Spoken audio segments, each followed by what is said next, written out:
to the Feminine Millionaire Show. I'm your host, Polly Alexandre, and I'm a success coach, healer, creative, and future millionaire. If creating money and success in a spiritual and feminine way is your goal, this show is for you. Understand how to overcome your past, bring your soul's greatest gifts to the world, and up-level your income, impact, joy, and happiness. Join me each week to be inspired and uplifted as you learn the business, mindset, energetic, and spiritual shifts you can make to create your own wildly abundant life and business. Let's all rise together. Hello and welcome to episode 3 of the Feminine Millionaire podcast. Today's episode is why it's okay to slow down. So this is an episode that's particularly close to my heart. And I'm going to just start by sharing why I believe it's so important to slow down. First of all, there's a real magic in stillness and silence. And it's when we stop and when we allow space that we can really hear the voices of the divine come through.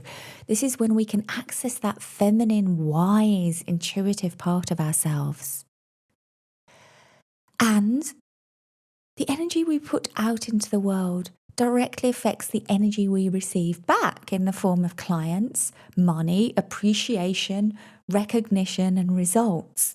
And so when the energy we're putting out isn't fully in alignment, is not inspired, positive, energized, vibrant, when it's coming from a place of fear or guilt or obligation, it simply doesn't yield the same results. So let's dive in. So this is something I'm really feeling in the collective energy right now. There seems to be this collective slowing down as we begin the year, especially if you're in Europe. So at the time of recording this, it is during the pandemic. It's January 2021, and it is a lockdown in most of Europe with varying degrees of severity. And so whereas normally we'd start a new year bursting through, vibrant, going out into the world, setting New Year's resolutions to get fitter, get healthier, to be bolder, be more visible. This year, the energy feels different. This feels like more of an energy of a pause, a collective pause, the transition between new and old. So what I'm picking up intuitively is that we are also in that phase of transition between the old and the new. So I started 2021 manifesting an incredible invitation to the Maldives. And I'm just going to tell you a bit about that. First of all, I was due to go to Switzerland for Christmas. And we're all aware right now traveling is either very difficult or challenging or very limited. However, we thought we could make this happen. And then at the very last minute, the UK actually barred all flights. Just before Christmas, they barred all flights. And so it was not possible for the person I was going with to actually get to Switzerland. So that fell apart. After almost a year of no traveling, I was pretty upset, I'll be honest. Although I could rationalize why it had happened and I could develop faith that things were working out, the reality was that I was very upset and disappointed. So I spent Christmas on my own here in Ibiza. But the universe always brings us something even better. And I can't tell you how many times I've learnt this lesson, how many times I've been reminded by the universe. And so the invitation to Switzerland then became an invitation to the Maldives, which was one of the places that had a travel corridor where we were able to visit with just a negative PCR test. And so what was going to be a Christmas break turned into the most incredible tropical island retreat. And so I started 2021 on a deserted beach with turquoise clear waters and watching dolphins swim, which is one of my dreams. I've looked for dolphins all over the world. I've been on so many dolphin spotting trips, never seen one. One of my life lessons is persistence and patience. And yeah, it applied to the dolphins as well. So I finally got to see dolphins and we weren't even looking for them. That was the irony. We were on a turtle snorkeling trip and the dolphins were swimming along the boat and they actually clap and the dolphins swim in front and dance together. They almost play with the boat. So it was very, very magical and unexpected. So a little bit like Switzerland became something even better with the Maldives, and the turtle snorkeling became something even better with the dolphins. So 2021, I believe, is going to become something even better, but perhaps in the most unexpected ways. So normally I would go in with my goal set, my vision board, but this year I was being called to slow down and stop, and I just really felt this in the collective energy. So if you have felt that your 2021 has not got off to a firing start, that you're not blazing on all cylinders, I just want you to know that that's okay. That is absolutely fine. If you are sensitive and intuitive, you're probably tapped into this collective, slower energy right now. And so I give you permission to honor that. So how do you know when it's okay to slow down? Well, there's typically external signs and internal signs. So let's look at the external signs. Well, I literally had a complete power cut. So I got back home to the Maldives, 4 flights in a boat, home from the Maldives to Ibiza, and got here and there was no power. The combination of water and electricity issues meant I had no Wi-Fi, light, heat, simply no power. So I was literally stopped in my tracks from moving forwards. Maybe you experience it as tech dying, a laptop dying. It can be phones not working, software not working, work not saving. And there can be very real physical barriers to action. I've also had building work happening, problems with machinery stopping in the house. There can be very real physical barriers to action in the external world. Then there can be internal signs. So perhaps this comes in just not feeling inspired, feeling overwhelmed, exhausted, tired, or your energy is just not there. So if you feel the internal signs and you're seeing the external signs, that's a double affirmation that it's probably time to stop and pause. So I made a bold decision.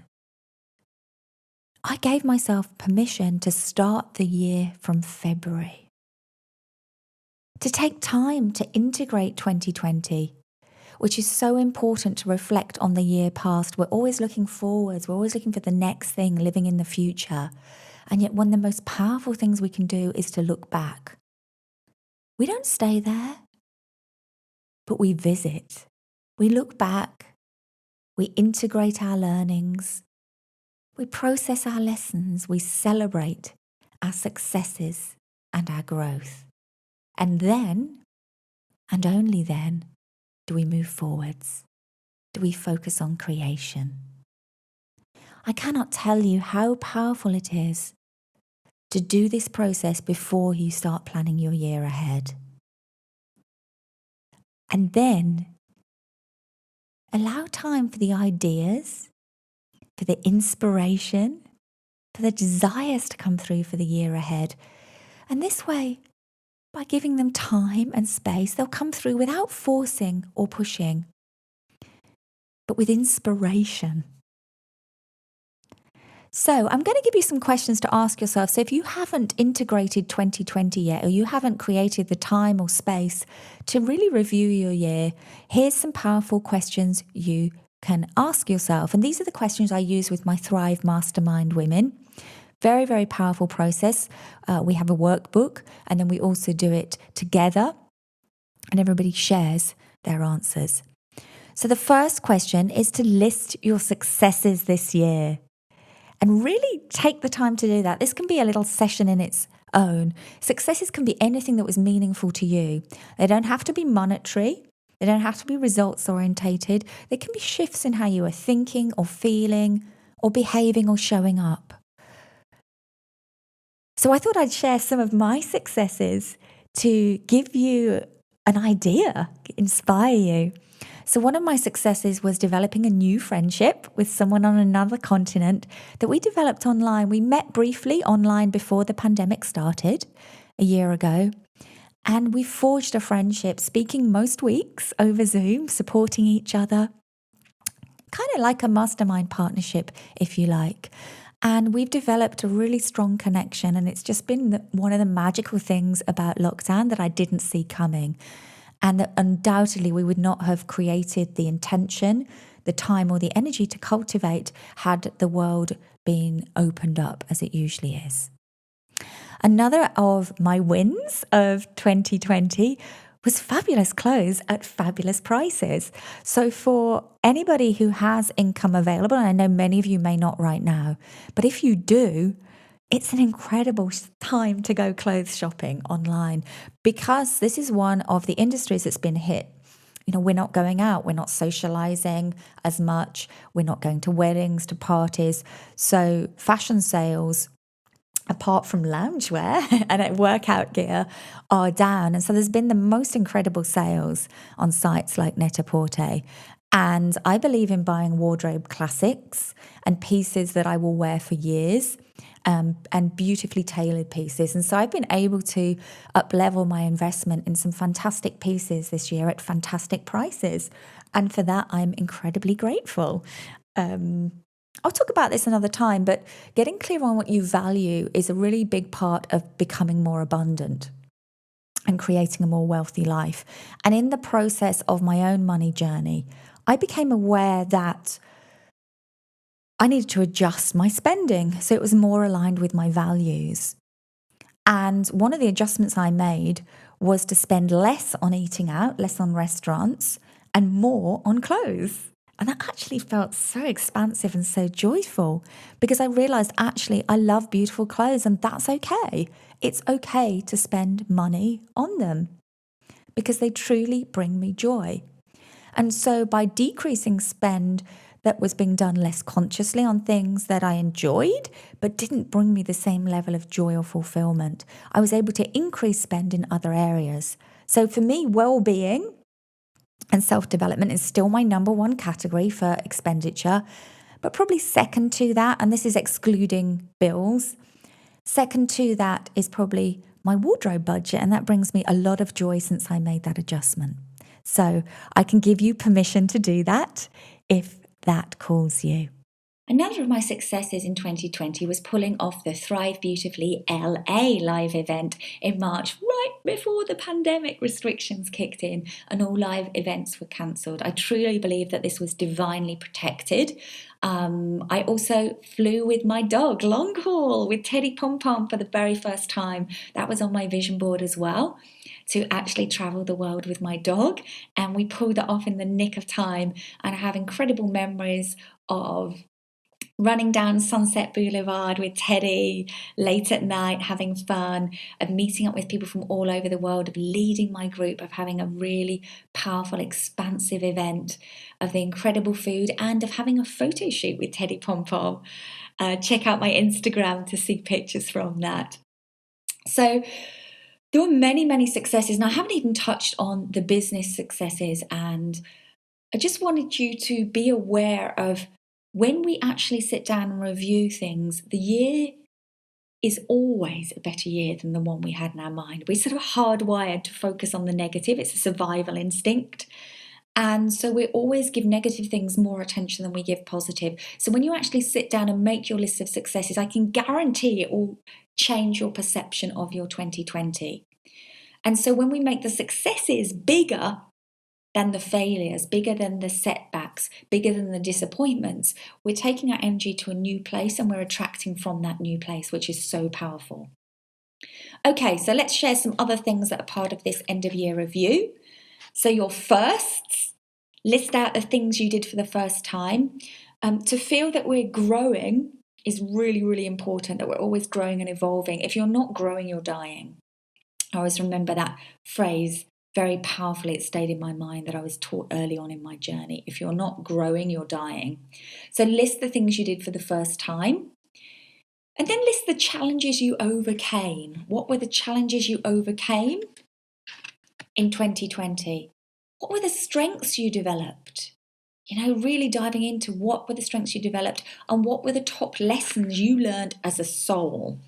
What were the top lessons you learned as a soul? Okay, A few more things. So I hope you've got your journal ready. What are you choosing to let go of as you move into the new year? Letting go is really important. And who are you choosing to forgive?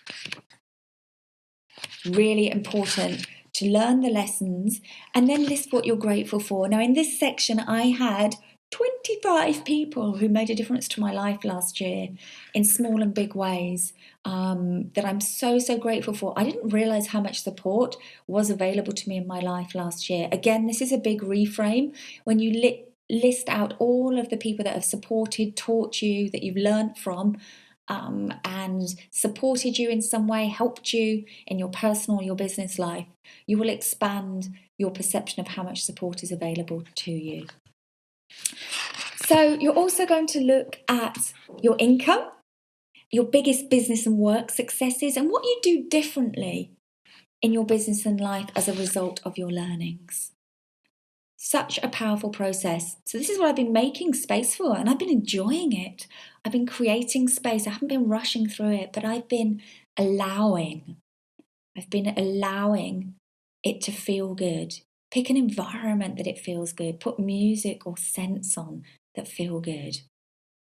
Take an afternoon off or take off half an hour each day and allow this process to unfold.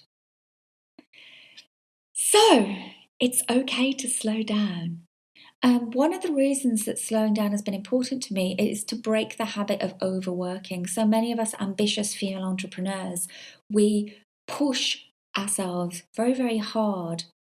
We can be high achievers.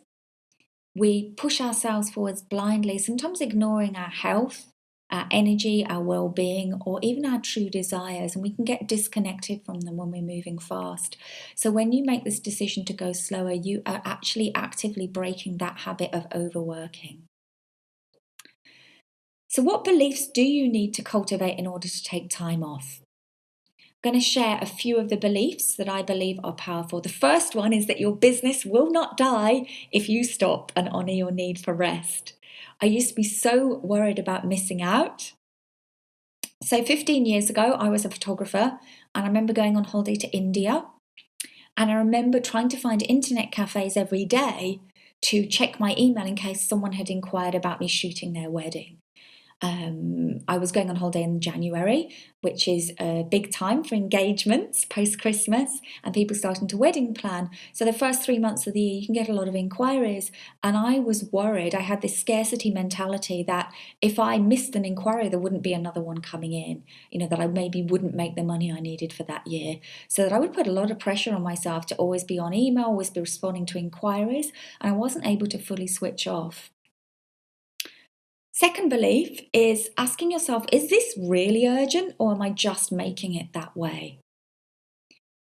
So as part of this slowing down, I have had to actually really question, is this really urgent? Should I push through my natural instinct and my energy and my desire to rest to make sure that I'm consistent with my social media?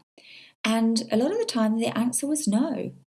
In fact, I would say 98% of the time, the task was not really urgent, that I was naturally pushing myself to do. So really question yourself, can it wait? Really, can it wait? You're not saving lives unless you're a doctor listening to this or a nurse. Emails can wait. Social media can wait. Okay, the third belief was that my needs can come first and that I don't need to feel guilty for taking time off to rest, that I will get so filled up that I will have more to give, that when my cup is full, I will give more fully to my clients, to my business, to the people I'm here to help, and to my loved ones. The fourth one was that it's okay to be imperfect. It's okay to be late. It's okay to make mistakes. It's okay not to be perfect. I think we can do a whole episode on that one. Perfectionism is one of the biggest money blocks that I work with clients on.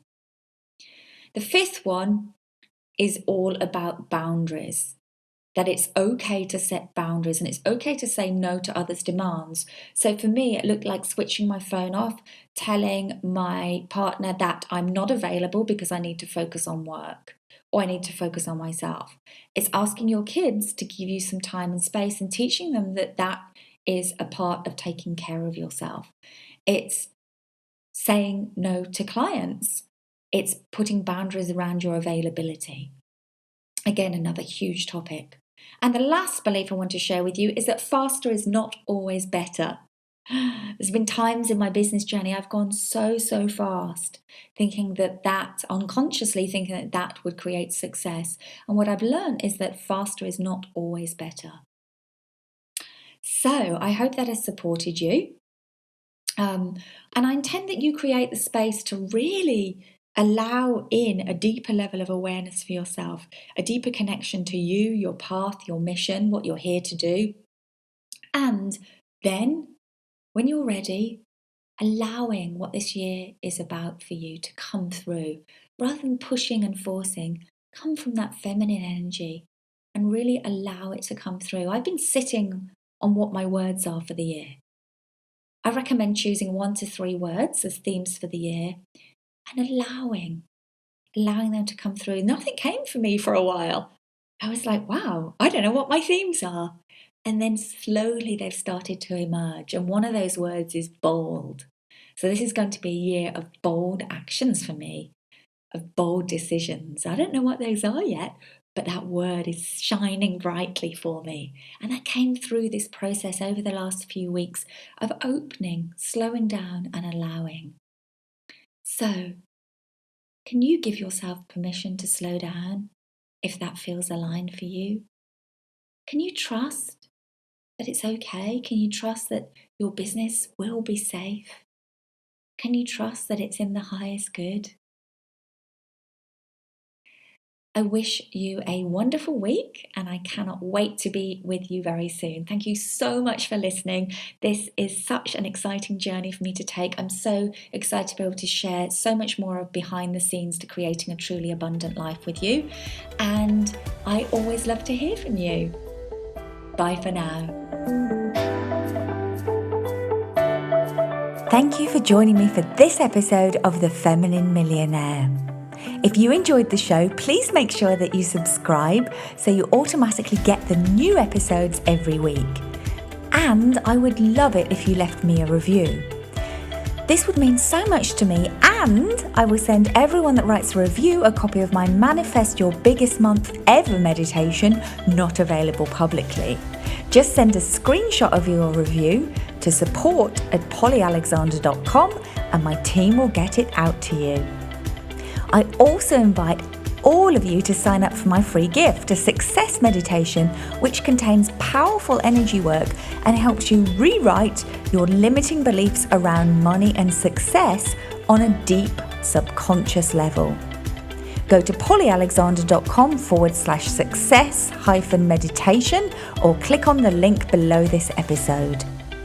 My favourite place to hang out on social media is Instagram, so that's where you'll find me online. Thank you so much for being here. I send you all so much love and I look forward to seeing you here again next week.